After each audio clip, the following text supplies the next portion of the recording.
स्वयं के चिंतन पर गहराई से समझने के लिए निम्नलिखित बिंदुओं पर हमें विचार करना चाहिए। पहला है कि स्वयं का चिंतन क्या है। हमें यह जानना बहुत जरूरी है कि स्वयं का चिंतन है क्या। स्वयं का चिंतन है मैं कौन हूँ प्रश्न के माध्यम से अपने मूल स्वरूप की खोज करना। यह विचारों, भावनाओं, शरीर या मन के साथ आध्यात्म में आइडेंटिफिकेशन को छोड़कर उस चेतना को पहचानने की प्रक्रिया है जो इन सब का साक्षी है। श्री रमन महर्षि कहते हैं कि मन की सारी गतिविधियां, चाहे इच्छाएं हो, भय हो, विचार हो, कुछ भी हो, उस मैं को धारण से उत्पन्न ही होती है। इस मैं की जड़ को खोजने से मन शांत होता है और सत्य स्वयं प्रकट होता है। अपने आप से प्रश्न करें कि मैं कौन हूँ। जब कोई विचार या इच्छा मन में उठे, पूछें यह विचार किसके लिए आया है। जवाब आएगा मेरे लिए।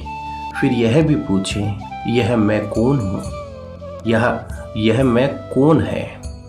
इस प्रश्न के साथ मन को उस स्रोत की ओर ले जाएं जो विचारों से पहले और बाद में भी मौजूद है। ध्यान को केंद्रित करें। बाहरी विषय वस्तुओं, लोगों, परिस्थितियों पर ध्यान देने के बजाय ध्यान को अपने भीतर की ओर ही मोड़ें।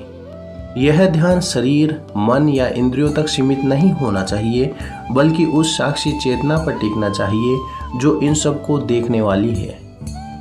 स्वयं का चिंतन एक बार का कार्य नहीं है, यह निरंतर अभ्यास है। जैसे जैसे आप विचारों को उनके स्रोत तक ले जाते हैं, मन की चंचलता कम होती जाती है और शांति का अनुभव होता है। हमारी सबसे बड़ी भूल यही है कि हम स्वयं को शरीर, मन या व्यक्तित्व मान लेते हैं। स्वयं का चिंतन इस भ्रम को तोड़ता है और हमें हमारा शाश्वत असीम प्रकृति शुद्ध चेतना से जोड़ता है। जब मन संसार के चिंतन में डूबा रहता है, वह अशांत रहता है।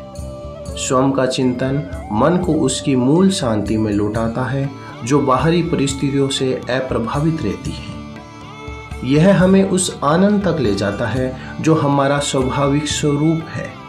यह आनंद बाहरी सुखों पर निर्भर नहीं करता, बल्कि भीतर से स्वतः ही प्रकट होता है। स्वयं के चिंतन में कुछ बाधाएं भी हैं और कुछ समाधान भी है। आइए इन पर चर्चा करते हैं। सबसे पहले तो देखिए बाधाएं कि इसमें क्या क्या कठिनाइयां आ सकती है। मन का भटकना। मन बार बार बाहरी विषयों की ओर ही भागता रहता है। यही मन का मूल स्वभाव है। आत्मसंदेह, मैं यह नहीं कर सकता, जैसा विचार भी उत्पन्न होता है। कुछ लोग जल्दबाजी भी बहुत करते हैं कि तुरंत परिणाम की अपेक्षा तुरंत हम उस ज्ञान को प्राप्त कर लें, वहां तक पहुंच जाएं। तो इन सब में देखिए ये सभी बाधाएं हैं, ये सभी कठिनाई है। इन चीज़ों को हमें छोड़ना होगा। समाधान क्या है इनका, वह देखते हैं। देखिए सबसे पहले तो है धैर्य रखें। जैसा कि रमन महर्षि ने कहा है कि आदतें छोड़ने में समय लगता है, धीरे धीरे अभ्यास करें। नियमितता यानी कि रोज कुछ समय स्वयं के चिंतन के लिए निकालें, चाहे वह 10 मिनट ही क्यों ना हो, अपने लिए निकालें।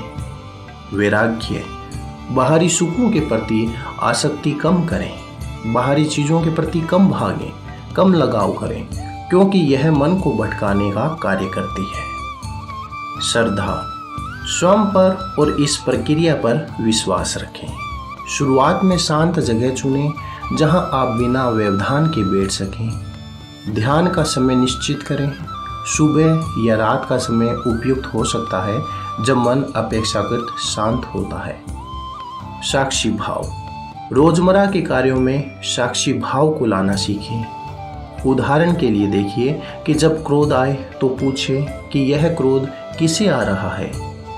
इससे आप विचारों से अलग होकर साक्षी बन जाते हैं और देख सकते हैं कि मैं क्रोध से पृथक हूँ, मैं इस क्रोध से अलग हूँ। रोज 1 घंटे सत्संग भी लें। क्योंकि सत्संग इसमें बहुत ज़्यादा सहायक सिद्ध होगा। मन को शांत करने में सत्संग या फिर ग्रंथों का अध्ययन कर सकते हैं। महर्षि कहते हैं कि सारा दुख इसलिए है क्योंकि हम अपने स्वरूप को भूलकर संसार को ही सत्य मान लेते हैं। स्वयं का चिंतन हमें इस भूल से मुक्त करवाता है। यह हमें सिखाता है कि हमारा वास्तविक स्वरूप न तो शरीर है, न मन है और न ही विचार है, बल्कि वह शुद्ध चेतना जो अनंत, असीम और आनंदमयी है। जैसे एक व्यक्ति सपने में डरावने दृश्य को देखता है पर जागने पर समझता है कि वह सब कुछ असत्य था, उसी तरह स्वयं का चिंतन हमें संसार के भ्रम से जगा देता है और हम अपने सत्य स्वरूप को जान लेते हैं। स्वयं का चिंतन एक आंतरिक यात्रा है।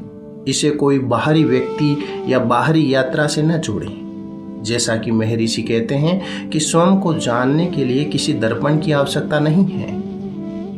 धीरे धीरे प्रयास और श्रद्धा के साथ यह अभ्यास आपको अपने मूल स्वरूप तक ले जाएगा।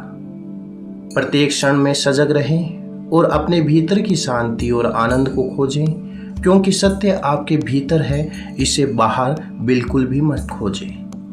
हरिओम तत्सत।